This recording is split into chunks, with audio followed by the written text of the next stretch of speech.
Hello friends, welcome back to the fan fiction story. Friends, I hope you are doing well. आज मुझे कुछ बातें आपसे करनी है। अगर आपने मेरे चैनल पे अभी तक नोटिफिकेशन ऑन नहीं किया होगा तो प्लीज़ नोटिफिकेशन ऑन कर दीजिए, क्योंकि मेरे वीडियो पे अभी व्यूज़ ही नहीं आ रहे। अगर आपने मेरा वीडियो नहीं देखा तभी जब मैं डालती हूँ तो मैं यूट्यूब मेरा वीडियो दूसरों को रिकमेंड ही नहीं करेगा। तो प्लीज़ इतना सा काम मेरे लिए कर दीजिए प्लीज़। चलो आज हम हुआरू फैन फिक्शन का नेक्स्ट पार्ट देखते हैं। जहान को 5 वीक से कुछ याद ही नहीं था। इबो के अंकल ने कुछ दिया था जैसे कि उससे सो सके और उससे ज़्यादा सफ़र ना हो उसके फीवर में, जो ज़्यादा कर सोता ही रहता था। और उसे पता था कि इबो उसके साथ ही था हमेशा। जब भी जान उठता था तब वह उसके पास ही बैठा रहता था और उसे ब्लड मिक्सर पिलाता था। जब जान जगता था तब वो बहुत स्टिक फील करता था। उसकी पूरी बॉडी ट्रम्बल होती थी। वो इतना पेन फील करता था कि उसकी अंदर से बर्न ही हो रहा है ऐसा लगता था। उसका हेड दर्द करता था। वो इतना हंग्री फील करता था जितना उसने कभी नहीं किया था। उसके साथ ऐसा ज़्यादा ही हो रहा था बिकॉज जब वो सोता था तब उसकी मेमोरी वापस आ जाती थी थोड़ी थोड़ी। हिप्नोसिस ने उस पर इफ़ेक्ट नहीं कर रहा था एनीमोर और सडनली उसके सारी मेमोरी याद आ रही थी उसकी और इबो की, जब वो लिटिल बॉय था और प्रॉपरली वैम्पायर्स के बच्चों के बारे में। सबसे स्ट्रेंज बात थी यह कि जब वो बच्चे होते थे तब वो खुद के कुछ हिस्सों के भी याद कर सकते थे। ज़्यादा नहीं, जो बातें इम्पोर्टेंस होती थी वो याद कर सकते थे। जहान इबो को देखता है जैसे कि वो इबो और वो 8 मन का था। उसने ऐसा फील हुआ कि उसका मेट हमेशा से उसके साथ ही था। उसने ये भी देखा कि उसने कैसे इबो को अपना मेट बनाया। वो सोच नहीं पा रहा था कि तब वो सिर्फ 10 मन का था, तब उसने ऐसा काम कर दिया था और वो सिर्फ अपने मेट को मार्क करना चाहता था। जहान ये भी देखता है कि वो हमेशा ही इबो के चेस्ट पे हर नाइट सो जाता था और सोता हुआ इबो की हार्ट बीट सुनता था और हर मॉर्निंग इबो को अपने लिटिल हैंड से पकड़ता हुआ रहता था। और उसके ये भी याद आया कि उसने पेरेंट उसे लेके गए तब वो रो रहा था क्योंकि उसे उनके साथ नहीं जाना था। वो अपने मेट को छोड़कर नहीं जाना चाहता था। उसे डर लग रहा था कि वो फिर अपने मेट को कभी नहीं देख पाएगा। उसकी मदर उसे खींचते हुए अपने कार में बिठाती है तो कार से बाहर नहीं आ पा रहा था। जान इबो के लिए रो रहा था। इबो के आईज में भी आंसू आ गए थे। इबो कुछ नहीं कर पा रहा था बिकॉज उसे पकड़ के रखा हुआ था। वो उनसे छुड़ाता हुआ मेरे पास आने ही वाला था, तभी 7 वैम्पायर्स ने उसे आगे से रोक लिया। और उसके बाद वो ये भी याद आता है कि उसके मदर ने पूरी क्लैन मेंबर को मार डाला। उसने देखा था कि उसके मदर अपने फादर का हार्ट को चेस्ट से निकालते हुए फायर में डालती है और सभी क्लैन मेंबर का हार्ट भी डालती है। वो सभी हार्ट बर्न होते हैं। बहुत हॉरेबल स्मेल आ रही थी। यह देखकर जान शॉक होकर वहीं पे फ्रीज हो चुका था। तभी उसकी मदर उसे पकड़ते हुए कार में लेके जाती है। अपने मदर को बेग कर रहा था कि उसे इबुगोगो के पास जाना है। तभी मदर कहती है, मैं तुम्हें वहाँ नहीं लेके जाऊँगी। मैं तुम्हें नॉर्मल लाइफ देना चाहती हूँ। तुम वैम्पायर्स में बड़े नहीं होगे। मैं उनकी मेट के स्टोरी पे बिलीव नहीं करती। मेरा चाइल्ड का मेट एक मैन नहीं हो सकता। वो तुम्हें मुझसे दूर करना चाहते हैं और तुम्हें एक मैन के साथ नहीं रहने दूंगी। जान स्क्रैम करता हुआ कहता है, मुझे इबुगोगो के पास जाना है। मैं इबो से प्यार करता हूँ। इबो मुझसे बिलोंग करते हैं। उसकी मदर हंसते हुए कहती है, ऐसा है तो मुझे लगता है तुम मुझसे बिलोंग करते हो, बट ये सारी बातें पता चलने के लिए तुम अभी स्मॉल हो और प्यार क्या है यह अंडरस्टैंड नहीं कर सकते, और उसके बाद तुम दोनों के बीच क्या होगा। जान रोता हुआ कहता है, जान को इबुगोगो के पास जाना है। तभी उसकी मदर उसे स्लैप करती है उसके फेस पर। तभी जहान शॉक हो जाता है। ए बकवास बंद करो, वांग इबो वो तुम्हारे लिए नहीं है, तुम उसके साथ नहीं रह सकते। तुम किसी भी मैन को अपने पास आने नहीं दोगे।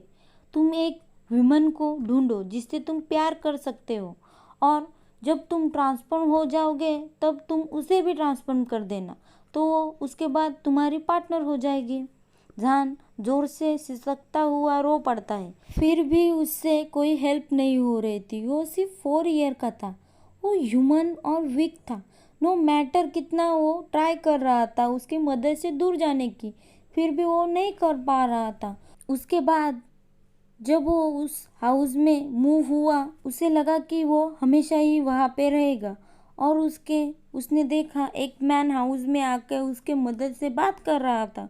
वो बार बार कह रहा था हम यह नहीं कर सकते। उसे फिर भी सब बातें याद आ जाएगी। हिप्नोसिस वैम्पायर पे काम नहीं करता। उसने अपना मेट ढूंढ लिया है। वो उसके बिना कभी हैप्पी नहीं रहेगा। वो हमेशा ही डिप्रेस रहेगा। वो किसी भी पर्सन को अपने पास नहीं आने देगा, बिकॉज ही अनकॉन्शियसली अपने मेट को मिस कर रहा होगा। वो सिर्फ उसे ही अपने पास चाहेगा। जहान की मदर कहते हैं तुमने मुझे प्रॉमिस किया है, मुझे हेल्प करोगे। मैं चाहती हूँ कि उसका चाइल्डहुड नॉर्मल हो और ग्रो अप नॉर्मली हो, वो फन कर सके। वो मैन कहता है तुम समझ नहीं रही हो, उसकी कभी नॉर्मल लाइफ नहीं होगी। तुम उसे कितनी भी दूर लेके जाओ उसके मेट से, कोई फर्क नहीं पड़ता।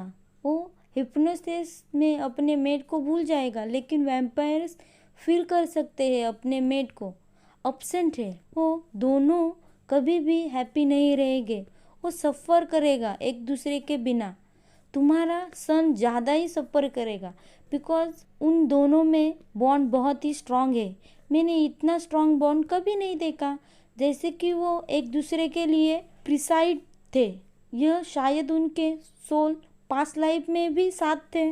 जान की मदर कहते हैं तुम वैसे ही करो जैसे मैंने कहा है, मैं सब संभालूंगी। मुझे अगर इबो को मारना पड़ा मार डालूंगी। मेरा सन उसके साथ नहीं रहेगा। मैन कहता है डू नॉट टच वांग इबो और उसके क्लैन को भी। मैं तुम्हें एडवाइस देता हूँ, उसका क्लैन ही नहीं तुम्हें मार डालेगा, तुम्हारा अपना सन भी तुम्हें मार डालेगा अगर उसे याद आया तो। जहान की मदर कहते हैं वो मेरा सन है, वो ऐसा कभी नहीं करेगा। मैन कहता है हाँ वो कर सकता है, एक दिन वो ट्रांसफॉर्म हो जाएगा तो उस पर हिप्नोसिस वर्क नहीं करेगा और उससे याद आएगा कि तब उसके मेट के बारे में, तो वो तुम्हें मार डालेगा सबसे ज़्यादा पेनफुल तरीके से। मदर कहती है मैं इस बकवास पे बिलीव नहीं करती और मैं ये प्रूव कर दूंगी कि ये सच नहीं है। तब वो मैन कहता है ये सच है, तुम ह्यूमन थी, तुम्हें लगता है कि तुम्हारा सन को प्रोटेक्ट करना चाहिए और राइज करना चाहिए ह्यूमन की जैसे, बट वो तुम्हारा सन ह्यूमन ही नहीं है। वो सिर्फ ह्यूमन की तरह दिखता है और वो छोटा है, इसलिए तुम्हें फाइनली ये सब अंडरस्टैंड और एक्सेप्ट करना चाहिए। और बिकॉज वो ह्यूमन ही नहीं है तो तुम उसे वैसा बड़ा नहीं कर सकती। और उसने अपना मेट ढूंढा है, उसने अपने मेट की ज़रूरत है और उसका मेट हमेशा ही उसे प्रोटेक्ट करेगा। वो हमेशा ही उसके साथ होगा। वो उसके लिए कुछ भी कर सकता है। जो जहान उसे दे सकता है वो तुम नहीं दे सकते। जहान की मदर कहते हैं तुम वैसे ही करो जैसे मैंने कहा है, और कुछ मैं सुनना नहीं चाहती। मेरा सन को पूरा राइट है अपनी लाइफ नॉर्मली जीने की, और वो स्कूल जाएगा, उसके फ्रेंड हो गए, वो फन कर सकता है। वो मैन कहता है वो कभी फ्रेंड नहीं बना पाएगा। पीपल सेंस कर सकते हैं कि वो डिफरेंट है, स्पेशली चिल्ड्रन। वो उसे डर सकते हैं क्योंकि वो सेंस कर सकते हैं कि वो उससे उन्हें डेंजर हो सकती है, और वो भी फील करेगा कि वो सबसे डिफरेंट है। वो डर कर रहेगा, वो लोनली फील करेगा। उसे लगेगा कि कोई उससे प्यार नहीं करता। वो हमेशा ही कुछ मिक्स करेगा। तुम चाहती हो उसकी लाइफ नॉर्मल हो, लेकिन उससे उस पर टॉर्चर ही होगा। ध्यान की मदर कहती है अगर तुम ये नहीं कर सकते तो मैं किसी और को ढूंढ लूँगी। ये तुम्हें लास्ट टाइम बता रही हूँ, वैसे ही करो जैसे मैंने कहा है। मैं ओमैन साइन करता हुआ जहान के पास आता है, कुछ वर्ड विस्पर करता है।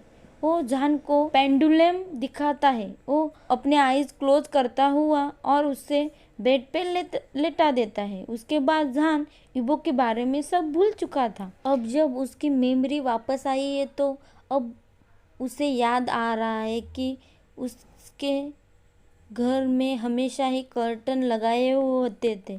उसकी मदर हमेशा ही घर में ही रहती थी। वो अपने पूरी बॉडी को ढकते ही रखती थी और सन में भी वीक में एक ही बार जाती थी। उसे उसकी सारी मेमोरी वापस आई थी। तो अब उसे लगता है अगर उसकी मदर जिंदा होती तो वो खुद ही उन्हें टॉर्चर करता हुआ मार डालता, बिकॉज उन्हीं के वजह से वो हमेशा अकेला और हमेशा सैड रहता था। वो एक्सप्लेन नहीं कर सकता कि वो कितना वेट कर रहा था। उसके कभी फ्रेंड नहीं थे, उसने कभी फन नहीं किया जो उसकी मदर उसे विश किया था।